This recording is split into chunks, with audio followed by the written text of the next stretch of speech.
बारे में बात करेंगे जो बरमूडा ट्रायंगल जैसे लक्षण दिखाता है। अगर आप बरमूडा ट्रायंगल के बारे में नहीं जानते तो मैं संक्षेप में बताता हूँ। बरमूडा ट्रायंगल एक ट्रायंगल शेप अटलांटिक महासागर में जगह है जिसके ऊपर से अगर कोई भी चीज़ गुजरती है तो वह समुद्र में डूब जाती है। जैसे एरोप्लेन, जहाज़, पक्षी, कुछ भी बड़ी सी बड़ी चीज़ वहाँ प्रकृति के आगे नहीं टिक पाती। आज हम जिस जगह के बारे में बात करने वाले हैं वह बरमूडा ट्रायंगल के समान भी है और विपरीत भी।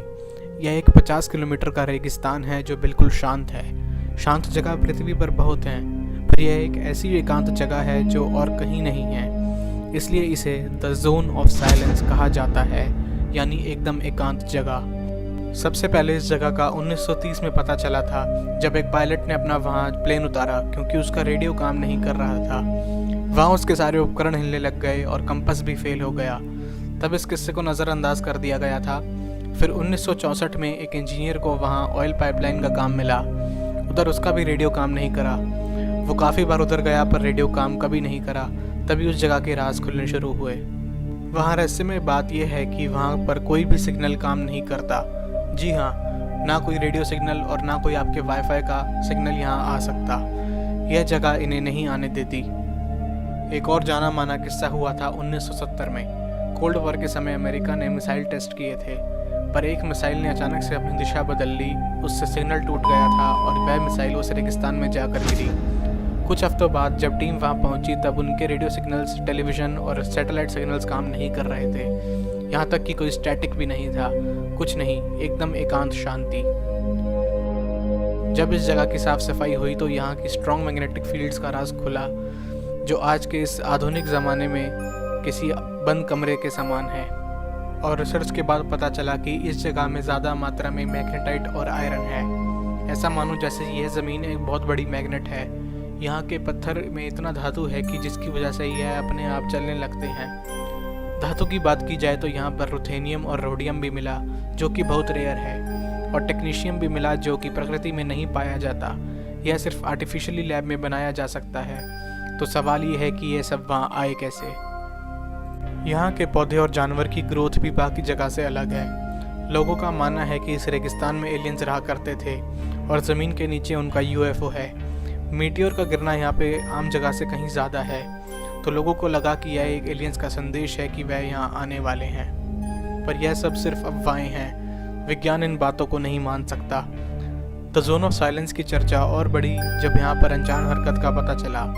कभी कभार अचानक से यहाँ पर अजीब सी लाइट्स और रेडियो वेव बर्स्ट दिखा करते हैं। कई लोग इस जगह से भ्रम के शिकार बन गए हैं। उन्हें यहाँ वो सब दिखता है जो हकीकत में नहीं होता। इसे भ्रम कहें या हकीकत, पर कईयों ने इधर अचानक से लोगों को प्रकट होते हुए और गायब होते हुए देखा है। इस घटना के कुछ सबूत भी हैं, पर साइंस के पास इस बात का कोई जवाब नहीं है। लोगों के बयान में उन्होंने बहुत बार 3 अजीब लोगों को यहाँ देखा है। तीनों खूबसूरत और स्पेनिश बोलने वाले 2 लड़के और 1 लड़की। इस गर्म रेगिस्तान में उन्होंने हमेशा सर्दियों के कपड़े पहने होते हैं। वह लोगों से सिर्फ उनकी बोतलों में पानी भरने की रिक्वेस्ट करते हैं। किसी ने एक बार उनसे पूछा कि वह कहाँ से आए हैं। उन्होंने कहा फ्रॉम अबव और चले गए।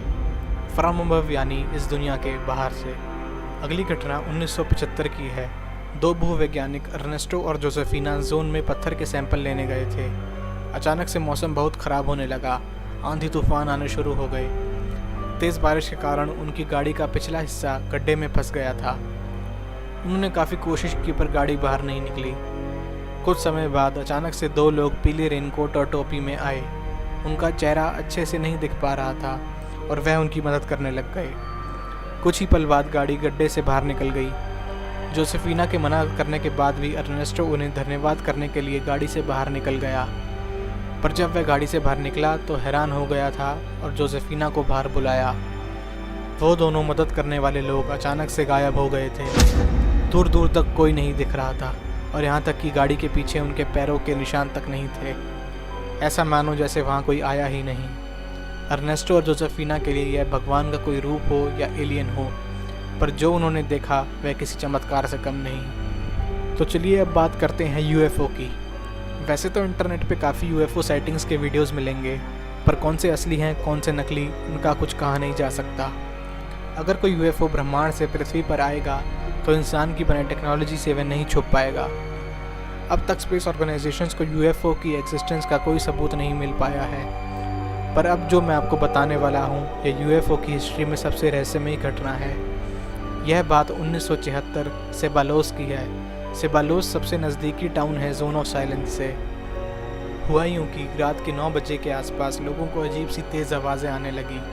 सब लोग अपने घर से बाहर निकल गए तो उन्होंने देखा कि उनके सर के ऊपर एक रेक्टेंगुलर शेप का जहाज़ उड़ रहा है।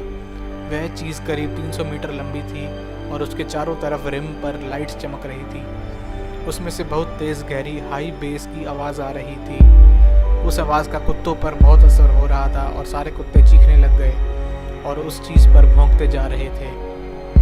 कुछ ही पल बाद वो जो भी था वहाँ से निकलकर जोन ऑफ साइलेंस की तरफ चला गया। यह किस्सा असली है या नकली, इस बात का कोई सबूत नहीं है। अगर यह नकली है तो सवाल ये है कि वहाँ वह पूरा टाउन झूठ क्यों बोलेगा। यह घटना पुलिस वालों और मिलिट्री ने तक देखी थी और किसी के पास झूठ बोलने का कोई कारण नहीं है। लोगों के अनुसार यह किसी इंसान का मजाक या साजिश नहीं है। जो उन्होंने अनुभव किया वह किसी इंसान का काम नहीं हो सकता। मैंने कुछ देर पहले बताया था कि अगर कोई यूएफओ ब्रह्मांड से पृथ्वी पर आएगा तो इंसान की बनाई टेक्नोलॉजी से वह नहीं छुप पाएगा। तो क्या यह यूएफओ पृथ्वी पर पहले से है? क्या ये जोन ऑफ साइलेंस में छुपा हुआ है? इन सब सवालों का आज तक कोई एक्सप्लेनेशन या एविडेंस नहीं मिल पाया है। अब जो मैं आपको आखिरी किस्सा बताने जा रहा हूँ जोन के बारे में, उसका कोई एविडेंस नहीं मिला था और जनता से यह बात छुपा कर रखी गई थी। पर 2013 में इस घटना के राज खुले और इन्फॉर्मेशन लीक हो गई। इधर वैज्ञानिकों के लिए एक बायोलॉजिकल रिसर्च स्टेशन स्थित था जहाँ पर जोन पर रिसर्च होती थी। कई लोगों का आना जाना यहाँ लगा रहता था, पर कई बार अचानक से साइंटिस्ट अपनी शिफ्ट के समय रेगिस्तान में गायब हो जाते थे। जी हाँ, सच का गायब होना और बाद में वापस आ जाना। इस बात की कोई एक्सप्लेनेशन नहीं मिली, पर 2013 में एक रिसर्चर हेक्टर ऑल्वरेज के हाथ से लिखे हुए जर्नल्स मिले जिसने पूरा इस राज का खेल पलट दिया। जर्नल के शुरू में उन्होंने एक अजीब घटना बताई जब वह स्टेशन पर अकेले काम कर रहे थे। रात की ड्यूटी में वह अकेले काम ही किया करते थे।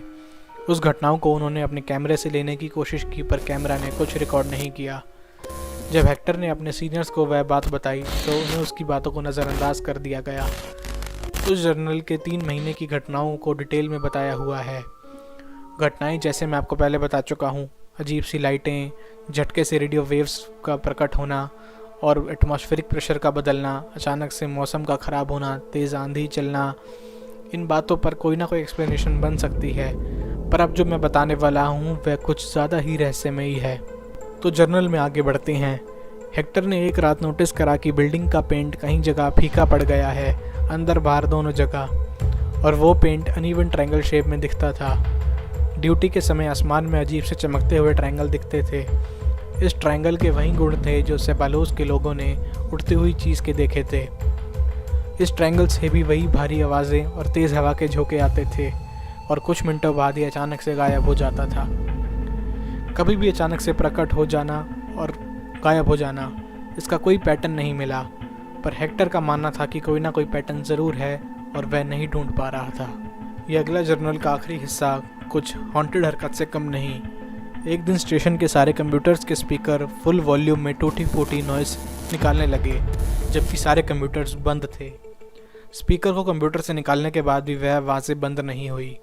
ऐसा लग रहा था कि स्पीकर्स ने कोई ऐसी फ्रीक्वेंसी और एनर्जी पकड़ ली जिसके कारण ये सब हुआ था। यह कुछ पैरानॉर्मल एक्टिविटी से कम नहीं। अगले दिन काफ़ी कंप्यूटर्स स्टार्ट नहीं हुए। टेक्नीशियन को बुलाया तो पता चला कि कंप्यूटर्स के मदरबोर्ड और हार्ड ड्राइव्स तेज़ गर्मी की वजह से पिघल गए। बंद कंप्यूटर्स में ऐसा होना असंभव है। क्या ये सच में एलियंस का भेजा हुआ कोई सिग्नल था जिसने सब नष्ट कर दिया? इस सिग्नल की कोई पुष्टि नहीं है। अब 3 महीने बाद 15 मार्च 2013 को हेक्टर अपनी शिफ्ट के बाद गायब हो गए थे और अगले दिन स्टेशन पर नहीं आए। उनकी गाड़ी उधर रिसर्च स्टेशन में ही पार्क्ड थी। उनके गायब होने की खबर पुलिस को बता दी गई, पर पुलिस को हेक्टर के बारे में कुछ पता नहीं चला। पर उनके गायब होने के अगले दिन सुबह वहीं बिल्डिंग की दीवारों पे ट्रायंगल शेप में पेंट फीका पड़ गया था और उसमें से रेडिएशंस निकल रही थी। जांच होने के बाद पता चला कि दीवार पर भारी मात्रा में टेक्नीशियम आइसोटोप्स मिले हैं। जी हाँ, वही आर्टिफिशियल रेडियो एक्टिव एलिमेंट जो जोन के अंदर से मिला था। इन सब घटनाओं से संबंधित जानकारी को जनता से सीक्रेट रखा गया और सबूत की कमी के कारण यह केस बंद कर दिया गया था। अब यह वर्ल्ड की अनसॉल्व्ड अननोन मिस्ट्रीज़ में से एक है, पर अभी भी वहाँ के कुछ स्टाफ पड़ोस के रहने वाले लोगों का मानना है कि यह एलियंस का काम है और एलियन जोन में छुपे हुए हैं। जोन में बहुत रेयर एलिमेंट्स का मिलना, सिग्नल ना आना, आसमान में यूएफओ, पानी मांगने वाले लोग, मदद करके गायब हो जाने वाले लोग, अजीब सिग्नल्स का मिलना, लोगों का गायब हो जाना और प्रकट होना, अचानक से मौसम ख़राब होना, एटमॉस्फेरिक प्रेशर में बदलाव, ट्रायंगल शेप का राज इत्यादि। क्या ये सब प्रकृति का काम है, किसी इंसान की साजिश है, कोई पैरानॉर्मल एक्टिविटी है या फिर एलियंस का इनमें हाथ है? यह हम आप पे छोड़ते हैं। हमें कमेंट्स में अपनी राय ज़रूर बताएं। पार्ट 2 में हम इस मिस्ट्री की और इन डेप्थ एक्सप्लेनेशन में जाएंगे और घटनाओं के नतीजे निकालने की कोशिश करेंगे। और भी संसार के गहरे राज जानने के लिए इस चैनल को सब्सक्राइब करें।